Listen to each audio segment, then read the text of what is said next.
We're here with ABN School again. John Kirk, Stacey Henderson. We're talking about one of John's favourite subjects. What are we going to do today, mate? We're going to talk about bookkeeping. Ugh. And you know what? There are some, believe me, there are some people that actually love bookkeeping. What? Yeah, they're called bookkeepers. No way. Okay. When you start in business, and this applies, I guess, to a lot of people, you just don't really know what you're doing when you do your books. You might know your business. You might know how to attract prospective clients. You might know how to do all of those things. You might even know how to do sales. But many people just don't know how to do their bookkeeping. Yeah. So what do? You either learn or you pass it on to somebody who knows. And bookkeepers, yeah, Sub it out. that's right, sub it out to somebody else who can do it. But having said that, Yes. there's one thing that you must realise, that it is your business, so Yes. you've got to know exactly what is going on. Yes. If you don't know how to do it, ask your bookkeeper how they're doing it. Correct. Ask the accountant when you get to the end of the financial year. But it's your responsibility. So what's the consequence of not doing your bookkeeping properly, mate? Well, Stacey, as you realise, I have a background with the ATO. I was an auditor for them. I was a GST auditor, and some of the problems that you might have if you do not do it correctly is that you could get fined. There's plenty of big penalties for doing the wrong thing.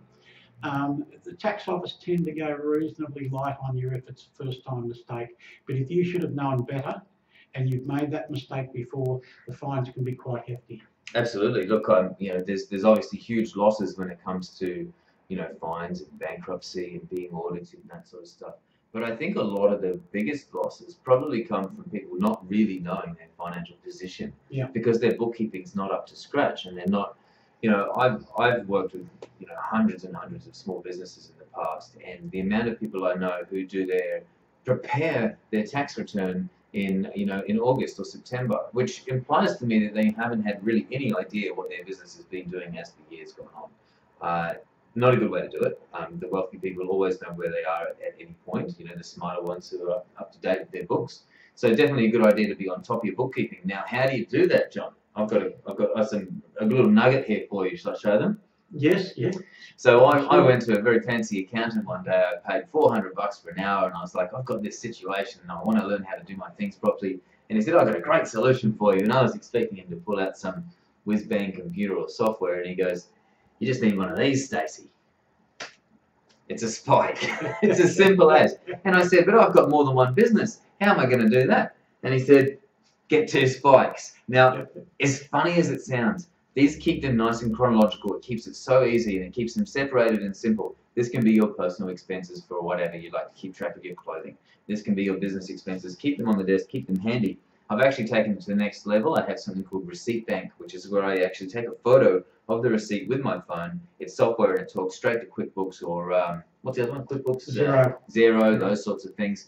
So there's a lot of different technology out there. You can scan your receipts and you can email your receipts to this software. There's a lot of different stuff.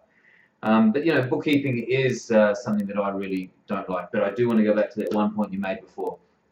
I've read it in a lot of business books. If I do sub out my bookkeeping like I do, it's essential that I learn how to read those summaries, because a lot of businesses, they grow, they get to a point where maybe they've got a third party doing their books or doing their bookkeeping or something, and eventually that might evolve into a business partner who's responsible for the financials of the business. It's essential to be on top of that, because a lot of people turn around a couple of years later to find that it wasn't being done properly, and either the business falls over or they've been ripped off. So it's essential to be aware of it. You do need to spend some time training in that. But luckily, that's what we're here to do. Business Basics Made Easy. We're here to translate that jargon so you can actually decipher what all this bookkeeping stuff is and what it means when the ATO says to do X, Y, Z. That's what John's specialty is.